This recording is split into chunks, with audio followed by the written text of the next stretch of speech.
इस वीडियो में दोस्तों हम लेके आए हैं राजस्थान सेवा नियम अध्याय 2 नियम 7 की सभी परिभाषाएं। ठीक है, विद शॉर्ट ट्रिक के साथ लेके आए हैं नियम 7 की सभी परिभाषाएं।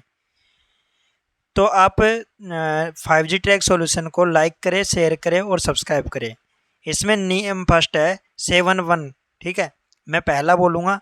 पहला तो ये एक ट्रिक से बनाई है। जैसे एक रिलेशन ढूंढने के लिए हम किसी लड़की के लिए रिलेशन ढूंढ रहे हैं तो उसके लिए पूरी स्टोरी है। तो स्टोरी को कैसे हमने याद किया है, तो ऐसे है जैसे पहले में सबसे पहले हम अगर ढूंढने जाते हैं तो क्या करते हैं, आयु पूछते हैं। ठीक है, लड़के से पूछे भाई आयु कितनी है। ठीक है, तो नियम फर्स्ट में क्या हो गया, आयु। फिर सेकंड में पूछेंगे हम भाई शिक्षा में क्या कर रखा है। ठीक है, तो शिक्षा में क्या कर रखा है मतलब दूसरे नियम में क्या हो गई, शिक्षा। और शिक्षा की जगह से इसमें अब मैंने ब्रैकेट में दे रखा है शिक्षार्थी। तो मेन नियम में क्या है, शिक्षार्थी। ठीक है, तीसरे में है संविदा। संविदा पर नौकरी लग गया वो, मतलब उसने आयु को बता दी, शिक्षा बता दी, उसने फिर बताया कि मैं संविदा पे नौकरी लग करता हूँ। ठीक है, तो नौकरी संविदा पे लग गया तो इसका मतलब संविधान। ठीक है, तो तीसरे तीसरे में क्या आएगा, संविधान। और नियम चौथे में क्या आएगा, संवर्ग। फिर चौथे पे ट्रिक है संवर्ग कहाँ मिला। अपने पास क्वेश्चन होता है भाई नौकरी लग गया संविदा पे, तो संवर्ग यानी कि कैडर कहाँ मिला आपको। तो ठीक है, तो चौथा नियम क्या हो जाएगा, संवर्ग। नेक्स्ट है फोर्थ ए, इसी बीच में उसका सिलेक्शन चतुर्थ श्रेणी कर्मचारी में हो गया, अर्थात फोर्थ ए में क्या आएगा, चतुर्थ श्रेणी कर्मचारी। नियम फोर्थ ए में क्या है, चतुर्थ श्रेणी कर्मचारी। फिर है नियम 7.5। ठीक है, फिर हम पूछते हैं कि भत्ते क्या क्या मिलते हैं। भाई नौकरी करता है चतुर्थ श्रेणी कर्मचारी कुछ भी, तो उसमें आपको भत्ते क्या क्या मिलते हैं। तो नियम 7.5 में क्या आएगा, क्षतिपूरक भत्ते। तो दोस्तों आप 5G ट्रैक सॉल्यूशन को लाइक, शेयर एंड सब्सक्राइब करना ना भूलें। आपके ये 5 नियम इसमें कंप्लीट हुए हैं। पहला नियम आयु से है, दूसरा शिक्षार्थी से है, तीसरा संविधान से, चौथा संवर्ग से, चौथा ए चतुर्थ श्रेणी कर्मचारी से, पांचवा फिर है क्षतिपूरक भत्तों से। तो आप 5G ट्रैक सॉल्यूशन को लाइक, शेयर एंड सब्सक्राइब करें। राजस्थान सेवा नियम है ये, राजस्थान सेवा नियम के नियम 7 की सभी परिभाषाएं इसमें। इसी प्रकार नेक्स्ट आगे वाला बताएंगे आपको। अब इसी प्रकार है वही नियम 7 की सभी परिभाषाओं में रूल नियम 7.6 है। फिर हमें जब हमारा काम सारा कंप्लीट हो गया, भत्ते तक पूछ लिया हमने। ठीक है, आयु पूछ ली, शिक्षा पूछ ली, संविदा पूछ ली, संवर्ग पूछ लिया, भत्ता पूछ लिया, तो छठा है हमारे कि फिर हमको वो लग जाएगा कि ये सब कुछ अगर उसने बता दिया तो हमको लग जाएगा कि वो एक सक्षम प्राधिकारी बन जाएगा। ठीक है, तो नियम 7.6 में क्या आएगा, 6 में क्या आएगा, सक्षम प्राधिकारी। फिर हमारा पूछना बनता है नेक्स्ट, जब सक्षम प्राधिकारी बन जाएगा तो फंड कितना एकत्रित कर रखा है भैया आपने, तो मतलब संचित निधि। ठीक है, तो 7 में क्या आ जाएगा, संचित निधि। ठीक है, छठे में आएगा सक्षम प्राधिकारी और सातवें में आएगा संचित निधि।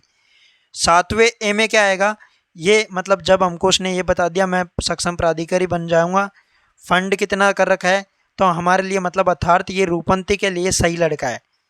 ठीक है, अर्थात ये रूपंती के लिए क्या है, सही लड़का है। रूपंती मतलब रूपांतरित अवकाश, रूपंती से क्या बना, रूपांतरित अवकाश।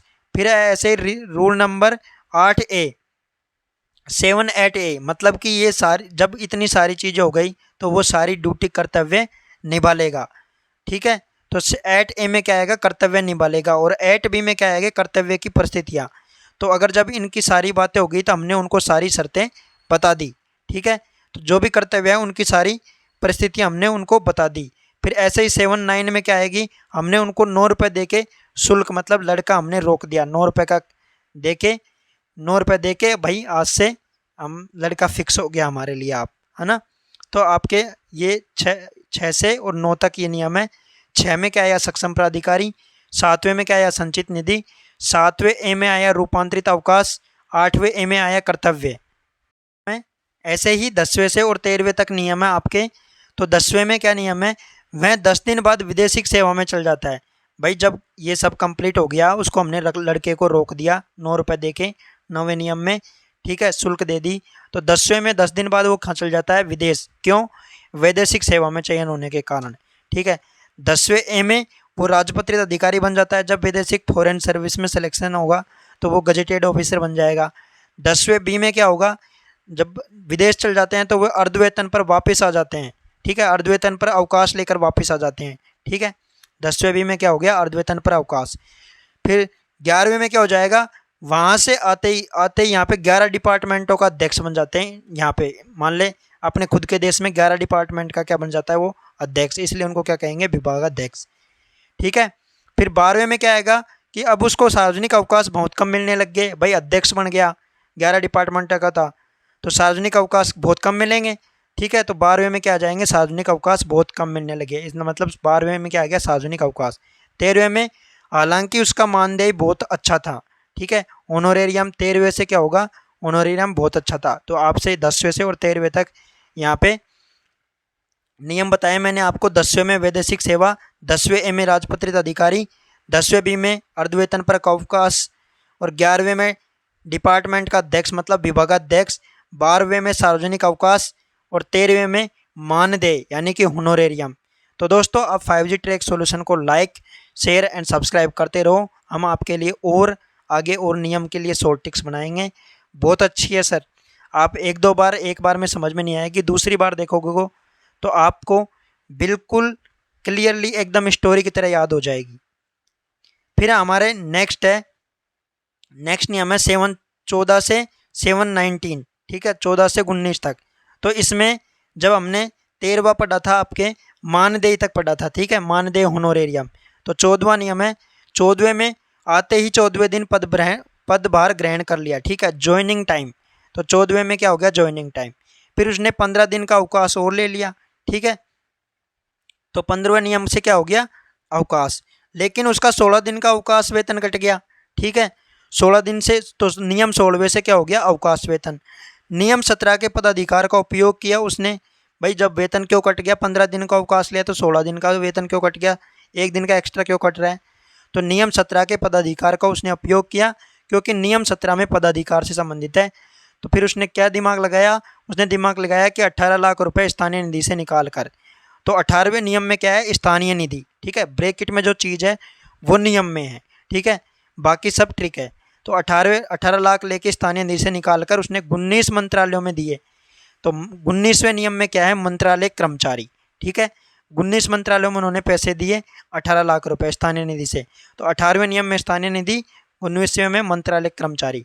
तो इसमें है 14वें में ज्वाइनिंग टाइम, 15वें में अवकाश, 16वें में अवकाश वेतन, 17वें में पदाधिकार, 18वें में स्थानीय निधि, 19वें में मंत्रालय कर्मचारी। ठीक है दोस्तों, तो आपके ये कंप्लीट हुए। फिर है आपके 20 से 25। तो 20वें में है आपके, फिर जब उसने भाई मंत्रालय कर्मचारियों को दे दिया तो उसके साथ समझौता होना है। समझौता हुआ उसका तब 20वें महीने में समझौते हुआ, महीने में मतलब माह। तो रूल नंबर 20 में क्या आएंगे, माह। ठीक है, समझौता हो गया। फिर नियम ही ये 21वां नियम है, इसको 1995 में विलोपित कर दिया, इसको याद ही नहीं करना, डिलीट कर दिया। ठीक है, 22वें में फिर 20 महीने में उसका समझौता हुआ, 22वें महीने में स्थायी नियोजन का कर्मचारी बन गया वो। ठीक है, फिर 23वें महीने में उसका स्थानापन्न, यानी कि स्थानापन्न का मतलब होता है एक अधिकारी की जगह दूसरे अधिकारी काम करना, ड्यूटी की जगह। ठीक है, यानी कि डिप्टी कमिश्नर होता है, ऐसे डिप्टी बनना। ठीक है, फिर 23वें महीने में डिप्टी बन गया वो। 24वें महीने में उसका संपूर्ण वेतन आने लग गया, और बाद में उसको 25,000 के आसपास पेंशन भी मिलने लग गई। ठीक है, मिल जाएगी, ये अनुमान है। तो 25,000 का मतलब 25 के आसपास पेंशन मिल जाएगी, यानी कि नियम 25 में पेंशन। ठीक है, 24वें महीने की बात हो रही है, तो यानी कि 24वें नियम में क्या आएगी, संपूर्ण वेतन पे। और 23वें की बात हो रही है, तो 23वें महीने की बात हो रही है, तो 23 का मतलब स्थानापन्न, तो नियम नंबर 23 में स्थानापन्न। 22वें महीने की बात हो रही थी, 22 का मतलब स्थायी नियोजन का कर्मचारी, नियम 22 में स्थायी नियोजन का कर्मचारी। 1995 में विलोपित कर दिया। और 20वें में है आपके, 20वें महीने में उनको समझौता हुआ, यानी कि 20वें महीने में माह का नियम, 20वें रूल में क्या है, माह। तो आप अंक और ब्रैकेट वाली चीज़ को ले लेंगे तो नियम निकल जाएंगे। मतलब रूल नंबर 20 में माह, 21 में विलोपन, 22वें में स्थायी नियोजन का कर्मचारी, 23वें में स्थानापन्न, 24वें में पे, और 25वें में पेंशन। तो दोस्तों सबसे बेस्ट ट्रिक है, शॉर्ट ट्रिक्स। आप राजस्थान सेवा नियम की 7वें नियम की सभी परिभाषा अध्याय 2 की, तो आप इनको याद कर सकते हैं। एक बार में समझ में नहीं आएगी, 2 बार देखेंगे। अगर वीडियो अच्छी लगती है तो आप लाइक करना न भूलें और शेयर करना न भूलें। ठीक है दोस्तों, तो आपके इसमें नेक्स्ट आएगी, अब है आपके 26 से 31 तक के नियम। ठीक है, रूल नंबर 26वें में है, मान लो कि ये एक मतलब ऐसे तरीके से है कि रिक्रूटमेंट प्रोसेस होता है ना, उस तरीके से। तो 26 स्थायी पदों की भर्ती आई थी, ठीक है, कोई 26 स्थायी पदों की भर्ती आई थी, मतलब 26 का रूल नंबर 26 का संबंध किससे है? स्थायी पद से, ठीक है। उसमें 27 व्यक्तियों ने फॉर्म भरे थे। व्यक्ति का मतलब रूल नंबर 27 व्यक्तिगत वेतन, ठीक है। रूल नंबर 27 किससे संबंधित है? व्यक्तिगत वेतन। तो उसने 27 व्यक्तियों ने फॉर्म भरे। वैसे 28 पद सर्जित किए थे, 28 पद सर्जित किए थे, मतलब रूल नंबर 28 सर्जित का मतलब उपार्जित अवकाश। सर्जित को मैंने अर्जित से जोड़ दिया, मतलब उपार्जित से जोड़ दिया, ठीक है। तो रूल नंबर 28 को किससे जोड़ दिया? उपार्जित अवकाश। इसमें 29,000 परिकल्पित वेतन देने की घोषणा की गई थी, मतलब 29, रूल नंबर 29 और परिकल्पित वेतन, ठीक है। फिर है 30वें में प्रोबेशनर के रूप में सभी नियुक्त हुए। रूल नंबर 30 के अकॉर्डिंग सभी जो 26 स्थायी पद थे सभी को नियुक्त कर दिए प्रोबेशनर के अकॉर्डिंग। और 30वें ए में प्रोबेशनर ट्रेनिंग के लिए 2 साल का पीरियड होता है, हर कोई भी नियुक्ति करेंगे उसके पहले 2 साल के प्रोबेशनर पीरियड में ड्यूटी करनी पड़ती है, ट्रेनिंग लेनी पड़ती है। फिर 31वें में सभी को एक विशेष वेतन मिलता है, सही है। ये भाई प्रोबेशनर पीरियड में जो होते हैं कर्मचारी, उनको सभी को एक विशेष वेतन मिलता है, ऐसे नहीं कि वहाँ पे ट्रेनिंग फ्री में करवा रहे हैं, ठीक है। तो आपको 26 से और 31 तक एक रिक्रूटमेंट प्रोसेस के अकॉर्डिंग याद करना है इसको। भाई 26 स्थायी पद हैं, रूल नंबर 26 स्थायी पद, रूल नंबर 27 व्यक्तिगत वेतन, रूल नंबर 28 उपार्जित अवकाश, रूल नंबर 29 परिकल्पित वेतन, 30वें में प्रोबेशन, ठीक है, प्रोबेशनर, और 30A में प्रोबेशनर ट्रेनी, ठीक है। रूल नंबर 31 में सभी को एक विशेष वेतन मिलता है। फिर है आपके रूल नंबर 32 से 34A। तो इसमें होता है, इसमें पूरी लाइन एक साथ याद करनी है कि उच्च सेवाओं के लिए निर्वाह अनुदान और मूल वेतन दोनों स्थायी नियुक्ति पर दिया जाता है। तो 32, 33, 34, 34A, ठीक है, चारों को एक साथ याद करना है। कैसे? उच्च सेवाओं के लिए निर्वाह अनुदान और मूल वेतन दोनों स्थायी नियुक्ति पर दिया जाता है। तो 32वें में उच्च सेवा, 33वें में निर्वाह अनुदान और 34वें में मूल वेतन और 34A में स्थायी नियुक्ति। चारों नियम है, चारों नियमों की एक साथ ट्रिक है ये। उच्च सेवाओं के लिए निर्वाह अनुदान और मूल वेतन दोनों स्थायी नियुक्ति पर ही दिया जाता है। 32, 33, 34, 34A, ठीक है। तो आप दोस्तों लाइक कर लीजिए वीडियो को और शेयर कर दीजिए। आपके लिए बहुत मेहनत करके अच्छे ट्रिक के साथ, मतलब ज़्यादा से ज़्यादा समय के लिए याद रहने वाली है। परमानेंट कभी नहीं भूलोगे। अगर इसको आप 2 बार देख लोगे अच्छे तरीके से वीडियो को, तो आपको ये परमानेंट याद हो जाएगी, क्रम से, वो भी क्रम से याद हो जाएगी। पूरे नियम 7 से वहाँ तक ऐसे क्रम भी नहीं होगा, क्योंकि स्टोरी याद हो जाती है। फिर है एक और आपके रिक्रूटमेंट ट्रिक, 35 से 40 तक लास्ट है, बस 40 तक ही है 7वें में। तो 35वें में क्या है? 35वें में है कि 35 और 36, 35 तो अस्थायी पदों की और 36 सावधि पदों की भर्ती निकली है। ये भी एक रिक्रूटमेंट ट्रिक है। 35 तो अस्थायी पदों की और 36 सावधि पदों की, ठीक है। अस्थायी मतलब टेम्प्रोरी पोस्ट, सावधि मतलब टेन्यूर पोस्ट। तो रूल नंबर 35 आ गया, रूल नंबर 36 आ गया इसमें, ठीक है। फिर दोनों भर्ती निकली और उनका दोनों को समय वेतनमान था, मतलब पे स्केल था, लेवल 3 और लेवल 7, यानी 3 और 7 से क्या बन गया? 37। तो लेवल 3 और 7 से क्या बन गया? 37, यानी कि समय वेतनमान किस में आएगा? 37 में, ठीक है। 37 हो गया। फिर 38 में उनके जो ये पोस्ट आई थी, इनके 38 में इनके ट्रांसफ़र के नियम थे, ठीक है। और 39 में इनके वेकेशन कब कब मिलेगी, इनको वेकेशन कितनी मिलेगी, उसमें एक डिपार्टमेंट था, उसके अकॉर्डिंग इनको दिया गया, ठीक है। 39 वेकेशन दी गई थी इनको। तो रूल नंबर 39 में क्या है? वेकेशन कितनी मिलेगी, कब मिलेगी, ठीक है। तो वेकेशन डिपार्टमेंट किससे संबंधित है? रूल नंबर 39 से। फिर 40वें में इनको 40 के बाद ही एक और नियम था, उसमें 3 नियम थे। 38 में ट्रांसफ़र, 39 में वेकेशन और 40 में 40 साल के बाद ही पेंशन स्टार्ट करने का नियम बनाया था अलग से। इनके ऐसे अलग से ही रिक्रूटमेंट आई थी। दोस्तों इनको लीगल मत लेना, ये अपनी ट्रिक है, शॉर्ट ट्रिक याद करने की। तो 40 साल के बाद ही पेंशन स्टार्ट करने का नियम था, मतलब रूल नंबर 40 में पेंशन के अयोग्य संस्थापन, ठीक है।